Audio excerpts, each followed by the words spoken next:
Olá pessoal, tudo bom? Vamos continuar então com as unidades dessa semana, agora especificamente falando do pronome it, pronome de terceira pessoa do singular, tá bom? A unidade 40 vai tratar de alguns usos do it como pronome neutro, sem um significado aparente, sem uma tradução, digamos assim, necessária para aquele contexto, para aquela frase. Vamos começar então.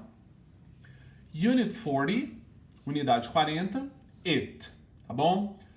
Bom, pessoal, primeira coisa que a gente precisa saber a respeito do pronome subjetivo, pronome sujeito, it. Ele é um pronome de terceira pessoa do singular, poderia, dependendo da situação, equivaler a ele ou ela, mas nunca se referindo a uma pessoa.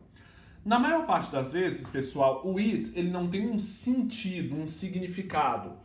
O que eu quero dizer com isso? Em termos semânticos, muitas vezes ele não tem valor.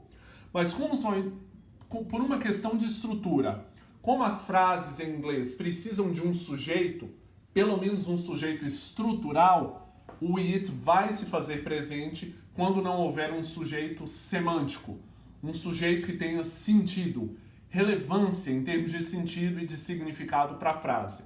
Nesses casos, o it, mesmo que ele não tenha significado, sentido nenhum, mesmo que ele não equivalha a nenhuma tradução, nesses casos ele ocupa o lugar do que seria um sujeito em termos de estrutura. E nisso eu estou falando da parte sintática da língua inglesa, beleza? E é justamente nesses casos, em alguns deles, que nós vamos ver alguns usos do pronome it aqui, tá bom? Vamos começar então. We use it for time, day, distance, weather. Nós usamos o pronome it, por exemplo, entre outros casos, para falar do tempo, de dias, distâncias e do clima. Em termos do tempo, das horas, time, olha aqui alguns usos. What time is it? Que horas são? Esse it, gente, ele aqui está como ocupando uma posição neutra em termos de significado, tá? A gente tem um sujeito, o verbo e o it equivalendo ao que seriam as horas que vão ser ditas pelo interlocutor, ao tempo que vai ser dito. It's 10:30. São 10:30. It's late. Está tarde. Perceba que à medida que eu vou passando aqui nessas frases, o it está ficando cada vez mais fraco em termos semânticos. Não tem uma tradução, fica difícil traduzir ele. Ele não equivale a nada que a gente consegue pensar. Ele está ali muito mais ocupando uma função sintática para ocupar o lugar do que seria o sujeito, do que propriamente possuidor de uma carga semântica, de sentido, de significado. It's time to go home. É hora de ir para casa. Para falar de dias, nós também usamos o pronome it. What day is it? Que dia é? Que dia é hoje, digamos assim? It's Thursday. É quinta. Em termos de tradução direta, você pode pensar, professor, a gente não precisaria do it aqui. O verbo to be, ser ou estar, é quinta-feira, Thursday. Eu poderia dizer is Thursday. Não, porque em inglês eu preciso de algum termo ocupando a função do que seria o sujeito. E nesse caso, o it faz isso, ele exerce essa função. Mesmo que, como eu falei, em termos de sentido, em termos de significado, não tenha valor. A função dele aqui é puramente sintática. É para ocupar esse lugar que é o lugar do que seria o sujeito da frase. It's March 16th. É 16 de março. It was my birthday yesterday. Foi meu aniversário ontem. Nós usamos o it para falar de distância, tá? It's 3 kilometers from our house to the mall. São 3 quilômetros da nossa casa até o shopping. How far is it from New York to Los Angeles? Quão longe é? Qual é a distância de Nova York a Los Angeles? It's a long way from here to the airport. É um grande é um longo caminho, uma longa distância daqui até o aeroporto. We can walk home. Nós podemos andar até nossa casa. It isn't far. Não é longe. We use far in questions. Nós usamos a palavra far nas perguntas. Is it far? É longe. E nas negações. It isn't far. Não é longe. E nós usamos a expressão we use a long way in positive sentences. E no lugar de far, no caso das frases afirmativas, nós usamos a expressão a long way, um grande caminho, um grande percurso.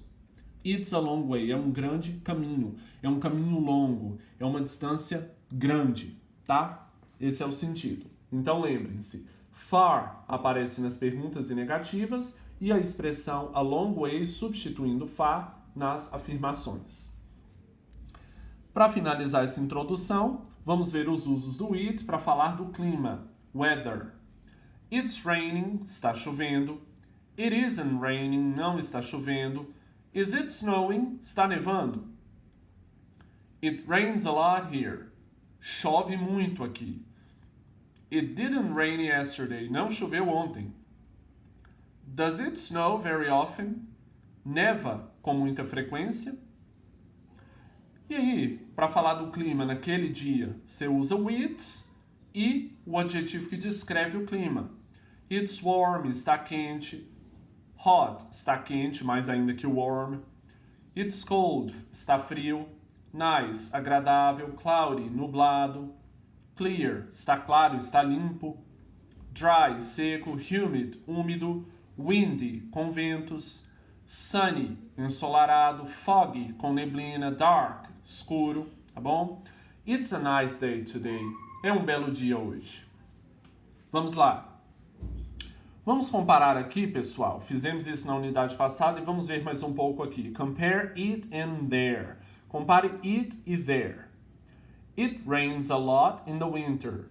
Chove muito no inverno.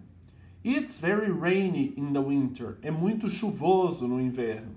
There is a lot of rain in the winter. Há muita chuva no inverno. It was very windy yesterday. Estava com muitos ventos, né? Eu acho que a gente não pode falar ventoso. Estava com muitos ventos ontem. There was a strong wind yesterday. Houve um vento forte ontem, tá? Nesse caso, quando eu tenho there mais verbo to be, é o verbo haver, no sentido de existir.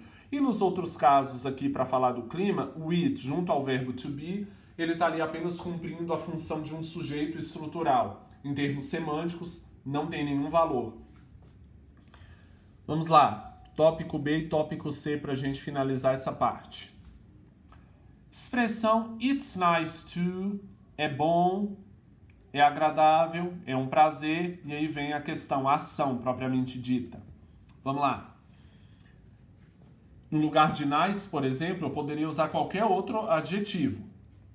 It's easy to, é fácil, para, é fácil de, e aí vem o restante da frase, a ação, que eu quero descrever como fácil. Enfim, easy, difficult, difícil, impossible, impossível, dangerous, perigoso, safe, seguro, expensive, caro, interesting, interessante, nice, legal, bom, agradável, wonderful, maravilhoso, terrible, terrível. Vamos ver as frases propriamente ditas. It's nice to see you again. Veja bem, o it equivale a see you again. É bom ver você de novo, tá? It's impossible to understand her. É impossível entendê-la. It wasn't easy to find your house. Não foi fácil encontrar sua casa, tá bom? O it aqui equivalendo a esses, digamos assim, a essas frases, a essas expressões, a essas características aqui, o que se quer descrever. Don't forget to use it. Não se esqueça de usar o it nessas situações. It's raining again.